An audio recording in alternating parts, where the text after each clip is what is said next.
کئی ہزار سال تک میکسیکو میں بہت سی امریکی تہذیبوں نے جنم لیا، جن میں ایک ازٹک تہذیب بھی تھی۔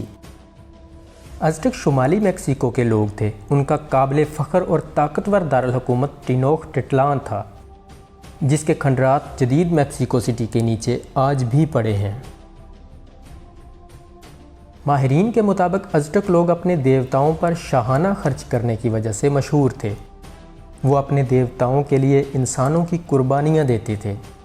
ان کے عقیدے کے مطابق ان کے دیوتا انسانی خون اور دل سے خوش ہوتے ہیں، اور اگر وہ یہ کام نہیں کریں گے تو کائنات تباہ ہو جائے گی۔ وہ دشمنوں سے جنگیں بھی اسی لیے لڑتے تھے کہ انہیں قیدی بنا کر ان کی قربانی دے سکیں۔ ایک عام اندازے کے مطابق وہ ایک سال میں 20,000 سے بھی زائد انسانوں کی قربانیاں دیتے تھے۔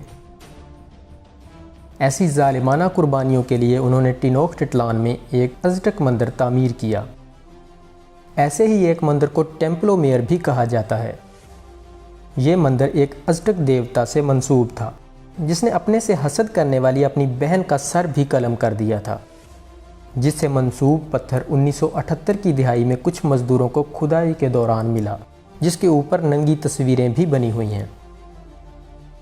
اس مندر کی مجموعی 78 تعمیرات تھیں، جن میں 25 احرام، 5 تقاریر کے کمرے، 1 روزہ رکھنے کا کمرہ، قربان کیے جانے والے لوگوں کے دل رکھنے کے 4 پیالے اور ان کی کھوپڑیاں محفوظ کرنے کا کمرہ بھی شامل ہے۔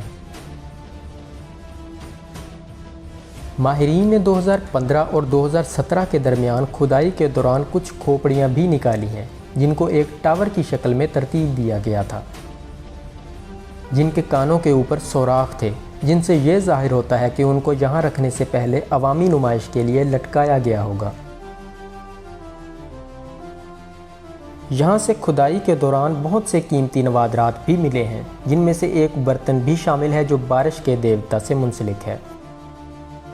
آخر کار 1521 میں ہسپانویوں نے ازٹک سلطنت کو فتح کیا۔